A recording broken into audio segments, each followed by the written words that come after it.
벤자민 프랭클린의 말 중에 이러한 말이 하나가 있습니다. 사랑받고 싶다면 먼저 사랑하라. 그리고 사랑스럽게 행동하라. 하나님의 자녀로 우리는 하나님의 사랑이 필요한 사람들입니다. 그렇기에 우리는 그 사랑을 위하여 먼저 하나님을 깊이 사랑하고 하나님께 사랑스러운 자들이 되기 위한 의무와 책임이 있습니다. 그것이 바로 무엇이겠습니까? 오늘 이 예배의 자리를 사모하며 나오는 것 아니겠습니까? 오늘 이 예배의 자리에 오셔서 주님을 사랑하고 있는 여러분들에게 주님께서 풍성한 칭찬과 은혜와 사랑을 오늘 삶의 자리에 풍성하게 덧입혀 주실 줄로 믿습니다. 오늘은 사무엘 하 9장 4절에서 10절까지의 말씀을 함께 읽어보았습니다. 오늘 말씀의 제목은 사람을 빚어가시는 하나님의 협력자, 사람을 빚어가시는 하나님의 협력자라는 제하의 말씀입니다. 이 제하의 말씀을 통해서 오늘 주님께서 우리에게 은혜 주시기를 원합니다. 여러분, 오늘 말씀은 다윗 왕국이 하맛 어귀에서부터 그 땅을 넓혀가는 전쟁하는 시기를 배경으로 하고 있습니다. 흔히 말해서 영토 확장 전쟁입니다.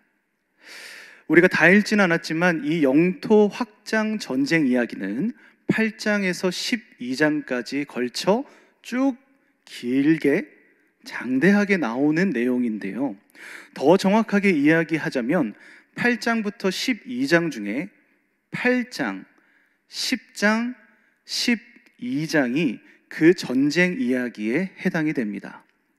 여러분, 그러면 몇 장이 빠집니까? 9장과 11장이 빠지죠. 9장과 11장은 이 영토 확장 전쟁과는 관계가 없는 다른 이야기가 삽입이 되어 있는데요, 그러니까 정리해 보자면 다윗 왕국이 크게 확장되어 나아갈 때에 다윗에게 일어났던 두 가지의 사건, 그리고 다윗의 인생에 대하여 중요한 가치와 힘을 보여주고 있는 중요한 사례라고 볼 수 있습니다. 9장은요, 그 사례 중에 긍정적인 사례에 해당이 하고요, 11장은 그 사례 중에 부정적 사례에 해당합니다. 오늘 우리가 살펴본 말씀은 긍정적 사례에 해당하는 9장 말씀, 오늘 이 이야기를 한번 살펴보고자 합니다. 여러분, 9장의 내용을 한마디로 정리하면 어떻습니까? 이 9장을 한마디로 정리해 보자면 다윗이 자기의 원수들의 집안에 은혜를 베푸는 이야기이다라고 볼 수 있는데요, 더 자세히 보자면 사울에게 쫓기던 암울한 시대에 자신을 돌보고 돕고 도와주고 자신을 위해서 살아왔던 사람들을 찾아서 그 사람들에게 은혜를 베푸는 이야기가 바로 오늘 이 9장의 내용입니다. 이 9장의 이야기는 같은 맥락의 이야기가 9장에서부터 시작해서 10장 2절 암몬 자손의 아들에게까지 이어지는데요, 쉽게 말해서 다윗의 은혜 갚는 이야기라고 이야기해 볼 수 있습니다. 여러분, 생각해 보면요, 다윗을 돕던 수많은 사람들이 있었습니다. 그런데 우리가 잘 생각해 보면 그 수많은 사람들 중에 기억나는 가장 중요한 인물은 누구입니까? 바로 요나단일 겁니다. 요나단이 다윗에게 있어서 얼마나 중요한 인물이었냐, 한번 말씀을 보면서 찾아볼 텐데요, 사무엘상 23장 14절에서 15절까지의 말씀을 한번 같이 읽어보도록 하겠습니다. 14절부터 15절까지 함께 한번 읽어보겠습니다. 시작.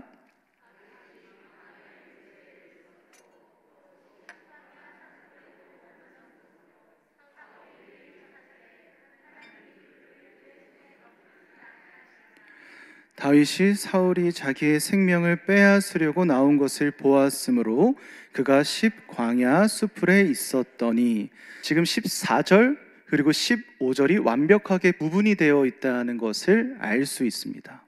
그렇죠? 15절부터 새로운 문장이 시작이 돼요. 그런데 세번역 성경을 보면 앞뒤 문맥에 따라서 또 원어적인 의미를 좀 더 살펴보아 표준 세번역 성경은 15절의 문장을 두 개로 나뉩니다. 그러니까 15절 중반부까지는 14절과 이어지는 문장으로, 그리고 15절의 후반부는 16절과 이어지는 문장으로 나뉘어서 번역했다는 뜻이죠. 잘 이해가 안 가시죠? 그럼 표준 세번역 성경 사무엘상 23장 14절에서 15절 함께 보겠습니다. 한번 보겠습니다. 시작. 그리하여 다윗은 광야의 산성을 찾아다니며 숨어서 살았다. 그는 바로 십 광야의 산간 지역에서 살았다. 그동안 사울은 날마다 다윗을 찾았지만 하나님이 다윗을 사울의 손에 넘겨주지 않으셨다. 그래서 사울이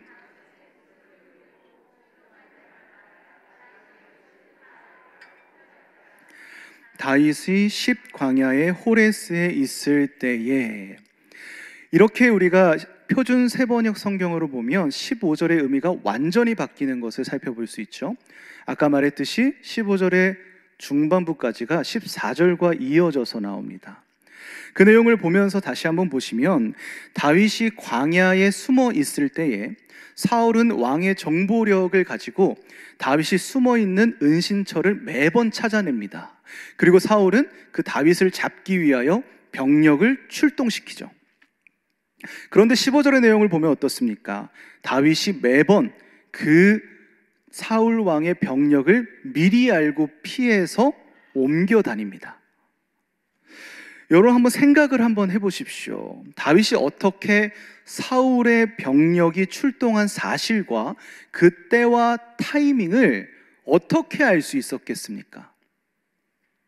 세번역 성경은 그 이유를 16절에서 우리에게 밝혀주고 있는데요. 16절 말씀 표준 세번역 성경으로 한번 읽어보시죠. 읽겠습니다. 시작. 사울의 아들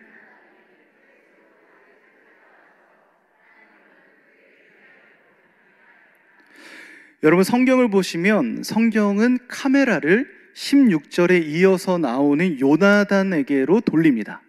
그리고 요나단이 다윗을 찾아가서 다윗을 격려하고 위로하는 모습을 우리에게 비춰주고 있죠.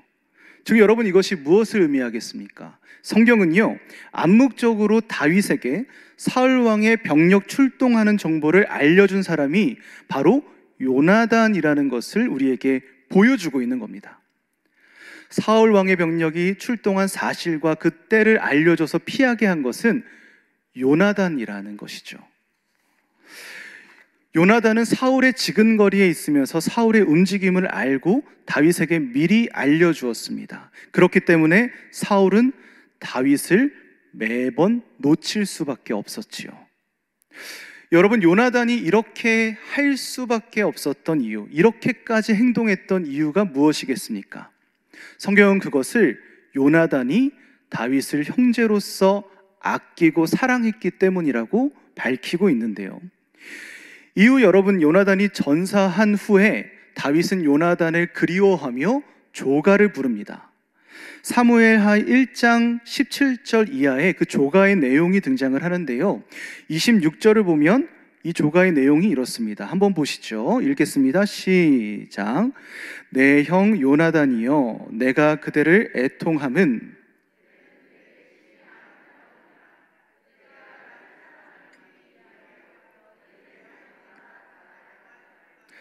자 여러분 여기서 보시면 다윗이 어떻게 노래하고 있습니까? 요나단의 사랑이 너무나 깊고 진중했다는 것을 우리에게 밝히고 있습니다. 심지어 여인의 사랑보다 더 깊었다라고 다윗은 노래하고 있죠. 그리고 사무엘상 18장 3절 이하를 보면 요나단은 자신의 허리띠까지를 내어주면서 다윗을 도와주고 그의 친구가 되어주고 그를 아끼고자 합니다. 이게 요나단의 마음이었어요. 여러분 잘 생각해 보면 요나단이 다윗을 이렇게까지 사랑하고 도와주고 그와 친구가 되고 싶었던 이 모습은 너무나 기이한 일입니다. 이해가 되지 않는 일이에요. 그렇지 않습니까? 만약 여러분 다윗이 없었다면 사울 왕을 이어서 왕이 될 사람은 누구입니까? 당연히 요나단입니다. 더군다나 요나단은 왕이 될 자질을 충분하게 갖추고 있는 사람이었습니다. 우리가 말씀을 읽지는 않았지만 요나단은 다윗이 등장하기 전부터 아주 용맹하고 능력 있는 사람이었습니다. 사무엘상 14장을 보면 요나단은 적국의 전초기지에 침투하기 위해서 손으로 바위를 짚고 기어 올라갑니다. 그리고 그곳에서 20명의 적군을 완벽하게 격퇴하지요. 블레셋 적국은 그에 놀라서 서로 싸우며 자멸하고 맙니다. 이게 어떤 모습입니까? 사울이 블레셋을 물리치는데 바로 요나단이 혁혁한 공을 세웠다는 것이죠. 그만큼이나 요나단은요, 충분히 용맹했고요, 충분히 능력 있었고요, 왕이 되기에 완벽한 사람이었습니다. 하지만 요나단은 자신의 능력과 자신의 용맹함과 자신의 자격을 알고 있음에도 불구하고 다윗을 사랑하고 다윗을 도와주었습니다. 여러분, 어떻게 요나단이 다윗을 이렇게까지 사랑하고 도와줄 수 있었겠습니까? 무엇이 이것을 설명하고 해석할 수 있겠습니까? 여러분, 요나단의 이러한 행동은 요나단이 가지고 있는, 요나단이 보여주는 믿음으로만 해석이 가능합니다. 바로 다윗을 향한 하나님의 뜻을 아는 믿음 말입니다. 그 믿음이 있었기 때문에 요나단이 이렇게밖에 행동할 수 없었던 거죠. 여러분, 다윗이 이스라엘 역사 가운데서 가장 이상적인 왕이 될 수 있었던 이유는 진정한 왕은 다윗 자신이 아니라 하나님이 왕이라는 사실을 알고 있었기 때문입니다.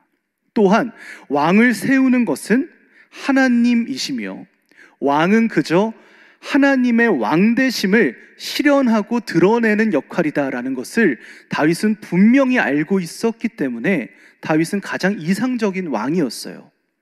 그런데 중요한 것은 무엇이냐면 바로 요나단이 동일한 믿음을 가지고 있었다는 겁니다. 요나단은 충분히 사람의 시선과 가치로 보았을 때 왕이 될 수 있었던 사람임에도 불구하고 요나단은 왕은 하나님이 세우신다는 믿음이 있었던 거예요.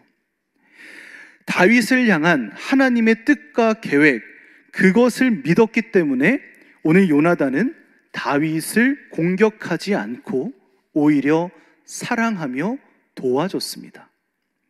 믿음이 있었기 때문에 가능한 행동이죠. 이처럼 우리의 영성은요, 다른 사람들과의 관계 속에서 잘 드러납니다. 요나단이 다윗과 맺었던 관계 속에서 바로 요나단이 지녔던 믿음이 드러나는 것처럼 말이지요. 요나단은 하나님을 믿었기 때문에 하나님이 만들어 가시는 다윗과 친구가 되어 그를 도와줄 수 있었습니다. 물론 이 과정은 요나단에게 너무너무 어려운 일이었습니다. 그렇지 않습니까? 여러분, 요나단이 다윗을 사랑하고 도왔다는 사실은 그가 죽는 순간까지 대가를 치러야 했다는 것을 나타냅니다. 요나단이 다윗의 지지자라는 사실은 반대로 이야기하면 아버지 사울 왕의 배신자라는 낙인이 찍히기 때문이지요. 요나단은 많은 어려움을 겪었습니다.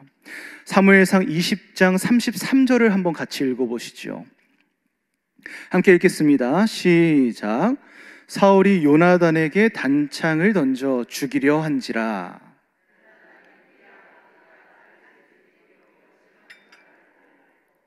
자, 여러분, 여기서 보시면 사울이 지금 누구에게 창을 던집니까? 요나단에게 던집니다. 목적이 분명합니다. 요나단을 죽이고자 했기 때문입니다. 왜 그렇겠습니까? 이 요나단이 내가 아닌 다윗을 지지하고 있기 때문이지요. 어디 이뿐만이겠습니까? 요나단이 다윗에게 왕위를 돌리려고 했기 때문에 그 정치 세계 속에서 얼마나 많은 배신과 모략이 요나단에게 있었겠습니까? 상상도 못할 겁니다.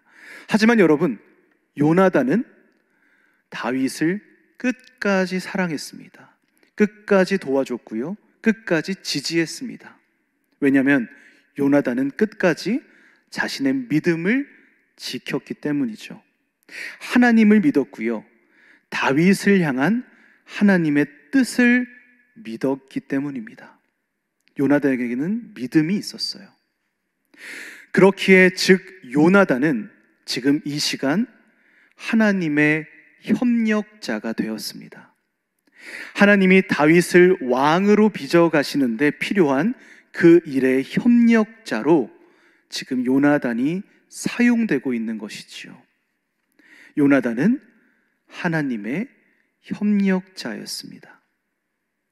그렇다면 여러분, 오늘 본문으로 우리의 시선을 다시 한번 돌려봅시다. 오늘 본문은 요나단이 죽고 다윗이 왕이 된 후에 요나단의 아들을 찾아서 보호해주는 이야기를 담고 있습니다. 여러분, 이것은 다윗과 요나단의 언약을 기초로 삼고 있는데요, 사무엘 상하 전체를 보면 요나단과 다윗의 언약이 총 3번 등장합니다. 사무엘상 18장 3절에 그들이 처음 만나 우정의 언약을 맺는 장면이 등장을 하고요, 이게 첫 번째 언약이었습니다. 두 번째 언약은 무엇입니까? 20장 11절을 보시면 다윗과 요나단이 서로의 가정과 가족을 지켜주자라고 하는 언약을 맺습니다. 서로의 가족을 지키고자 하는 언약이었어요. 그리고 이 언약은 23장 18절에 다시 한번 반복됩니다. 서로의 가족을 지켜주고자 하는 언약, 그 언약이 실제로 행해지고 있는 장면이 바로 우리가 오늘 읽은 9장의 말씀입니다. 설교의 서두에서도 말씀드렸지만 여러분, 지금 이 시기가 어느 때입니까? 다윗이 12지파를 하나로 통합했고요, 왕정국가로서의 토대를 닦고 있는 중요한 시기였습니다.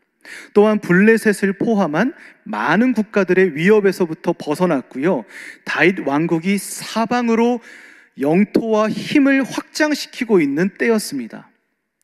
바꿔 말하면 바로 다윗 왕국의 절정기를 향해서 달려가고 있는 시기인 겁니다. 역사상 가장 크고 번성하고 강대했던 다윗 왕국의 때가, 그 절정의 때가 지금 바로 우리가 본문에 읽고 있는 때라는 사실이지요. 보이진 않지만요, 사무엘하 8장부터 12장까지는 다윗 왕국의 함성 소리가 크게 울려 퍼져 채워지는 장면이라고 우리가 볼 수가 있습니다. 그 다윗 왕국의 절정의 때 다윗은 9장에 무엇을 기억합니까? 무엇을 떠올립니까? 바로 요나단과의 언약을 떠올립니다. 다윗은요, 사울의 집안에 살아남은 사람이 있는지 찾아내고자 합니다. 신하들에게 그것을 알아보라고 하지요. 신하들은 사울의 시종 한 사람을 찾았고요, 다윗은 그 시종을 불러 이렇게 말합니다. 오늘 우리가 읽었던 본문의 위에 해당하는 3절 말씀 함께 보시죠. 함께 읽겠습니다. 시작. 왕이 이르되 사울의 집에 아직도 남은 사람이 없느냐?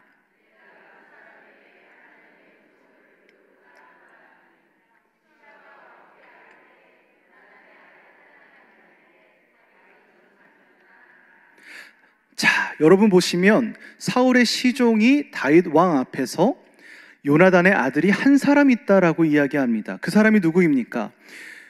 지금 우리가 읽었던 3절에 등장하진 않지만 무비보셋입니다. 하지만 여러분, 참 신기하지 않습니까?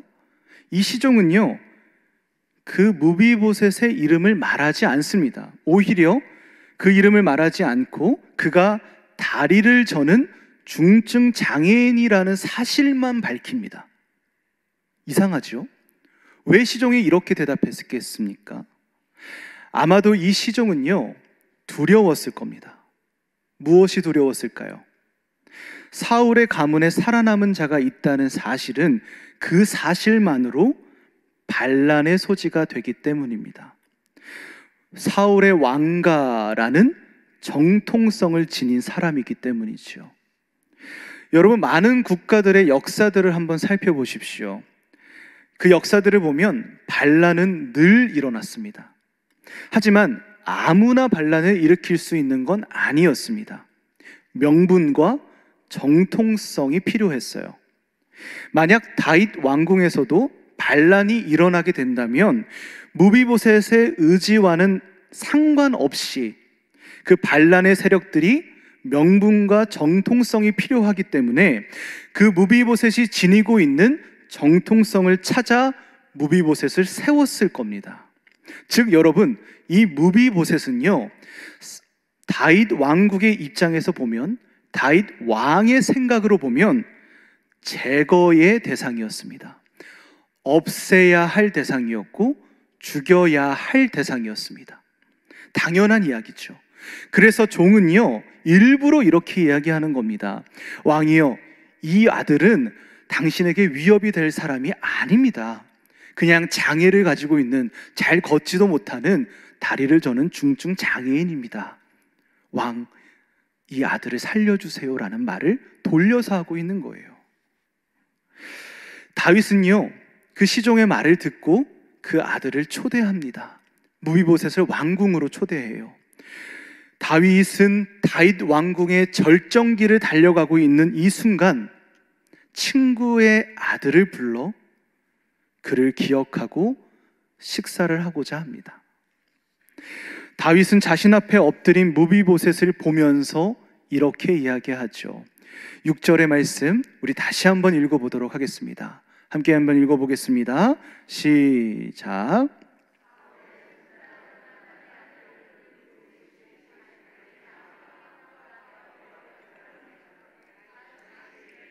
무비보셋이여 하니 그가 이르기를 보소서 당신의 종이니이다. 여러분이 말씀을 보면 다윗이 이렇게 이야기합니다. 무비보셋이여, 무비보셋이여.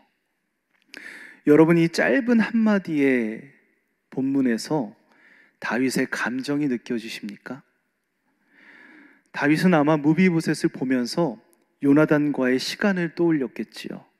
요나단과 나눴던 대화들, 요나단과 함께했던 전투들, 요나단과 격없이 지냈던 추억들, 사울 왕의 위협을 피해서 광야에서 전전긍긍하던 때에 나를 살려주고 도와주었던 요나단의 도움들, 그렇게 자신 앞에 엎드린 그 작은 다리 저는 아들을 보면서 다윗은 요나단의 얼굴을 떠올렸을 겁니다. 그리고 눈물을 삼키며 이야기했겠지요. 무비보셋이요. 그리고 다윗 왕은 이렇게 명령합니다. 왕의 사울의 시종 시바를 불러 그에게 이르되 사울과 그의 온 집에 속한 것은 내가 다 내 주인의 아들에게 주었노니. 다윗이 선택했던 행동은 무엇이었습니까? 사울의 소유했던 모든 것을 무비보셋에게 돌려줍니다. 자신의 위협과 정적이 될 수 있는 무비보셋에게 그가 줄 수 있는 모든 것을 내어서 돌려줍니다. 이게 다윗이 선택했던 행동이었어요. 여러분 한번 같이 생각해 보시지요.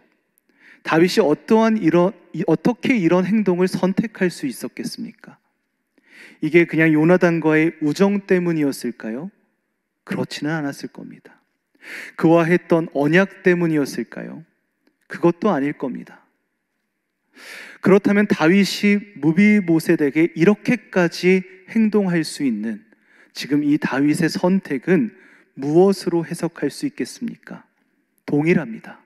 바로 다윗이 지니고 있는 믿음 때문이었습니다. 다윗은 믿었습니다. 자신을 왕으로 세운 분은 내가 아닌 하나님이라는 사실을 정확하게 기억하고 믿고 있었습니다. 그렇기 때문에 다윗은 내 앞에 엎드러져 있는 무비보셋을 정적으로 보지 않을 수 있었습니다. 그 다리 저는 아들을 위협으로 생각하지 않을 수 있었습니다. 그리고 그저 나에게 사랑과 도움을 주었던 요나단의 아들, 나의 친구의 아들로 온전하게 볼 수 있었습니다. 다윗에게는 믿음이 있었기 때문이지요. 그 믿음이 무비보셋과의 관계를 온전하게 맺도록 인도하였습니다. 그리고 아마 다윗은 평생토록 그 아들을 아끼고 지켜주었겠지요. 이 모습을 보면 우리는 무엇을 떠올릴 수 있습니까? 그렇습니다. 이제 다윗은 하나님의 협력자가 되었습니다. 바로 무비보셋을 빚어가시는 하나님의 협력자로서 다윗은 사용되기 시작한 겁니다. 다윗은 무비보셋을 향한 하나님의 협력자가 되었습니다. 여러분, 이제 말씀을 우리의 삶으로 돌려봅시다. 사실 생각해 보면요, 우리네 삶도 마찬가지입니다. 지금 내가 여기까지 온 것, 내가 이 자리까지 온 것, 내가 지금까지 살아올 수 있었던 그 모든 것들은 내가 한 것 같아 보이지만 사실은 내가 한 것이 아닙니다. 하나님이 한 것이지요. 우리가 지금 이 순간까지 오기에 하나님께서는 수많은 사람들을 우리 앞에 선물로 보내주셨습니다. 그 협력자로서 말입니다. 나를 위해 수고에 땀을 흘린 자들, 자신의 권리를 포기하고 때론 소유를 내어주기도 했던 자들, 나의 실수를 고쳐주었던 자들, 나의 잘못을 용서해 주었던 자들, 나를 지켜주고 때론 칭찬과 격려로 함께했던 자들, 나에게 충언과 재언으로 나의 모자람을 채워주었던 자들, 내 뜻과 반대하기도 했지만 나와 함께 끝까지 걷고 나와 동행했던 자들, 그 모든 사람들, 그 사람들로 인해 우리가 지금 여기에 있을 수 있습니다. 하나님께서 나를 빚어가시기 위하여 당신의 협력자를 때마다 보내주셨기 때문이지요. 오늘의 나를 있게 하기 위하여 하나님께서는 그 사람들과 모든 사건들을 사용하셨습니다. 즉, 그 모든 사람들과 사건은 하나님이 나를 빚어가시는 창조의 섭리요, 섭리의 협력자들이지요. 다윗에게 요나단이 있었던 것처럼 말입니다. 여러분, 다윗은 하나님이 보내신 협력자들의 도움과 은혜를 기억했습니다. 그리고 이제 자신이 무비보셋의 협력자가 되고자 결심합니다. 여러분, 이것이 바로 우리가 동일하게 걸어가야 할 길입니다. 우리의 역할입니다. 우리의 사명이지요. 우리는 부모가 되고 선생이 되고 배우자가 되고 친구가 되고 충언하는 자가 되고 들어주는 자가 되며 이해하는 자가 되고 위로하는 자가 되며 격려하는 자가 되고 때론 반대하지만 끝까지 그 사람과 걸어가고 기도하는 자가 되어 지금 내 앞에 있는 사람과 교회를 위하여 그 교회를 빚어가시는 하나님의 섭리에 참여하는 자들이 될 수 있습니다. 그것이 우리의 협력자된 사명이지 않겠습니까? 하나님께서는 오늘 나를 통하여 이 땅의 많은 사람들과 이 교회와 성도들을 빚어가고 계시기 때문입니다. 나를 통해서 말이죠. 하지만 어쩌면 이 고통스러운 과정일 수도 있습니다. 우리는 이 과정, 협력자의 사명을 다하며 실패할 때도 있고요, 상처받을 때도 있고요, 고통받을 때도 있고요, 어려움을 겪을 수도 있습니다. 하지만 우리가 끝까지 나를 빚어오셨던 하나님의 협력자들을 기억한다면, 그리고 하나님이 빚어가시는 사람들과 교회들과 그 창조의 섭리를 기억해낸다면 우리는 언제나 늘 진실되게 하나님의 협력자로 살아갈 수 있을 겁니다. 사랑하는 여러분, 그리고 오늘도 이 땅의 성도들과 교회를 빚어가시는 창조의 협력자로 세워주신 그 사명을 감당하시는 여러분, 그 협력자의 사명을 감당하시는 사랑하는 모든 여러분들에게 다윗을 사랑했던 요나단의 모습과 무비보셋을 돌보며 지켜주었던 다윗의 사랑이 이 시간 여러분들에게 가득 넘칠 수 있기를, 그 협력자의 삶을 살아가실 수 있는 저와 여러분들 될 수 있기를 주님의 이름으로 간절히 축원합니다.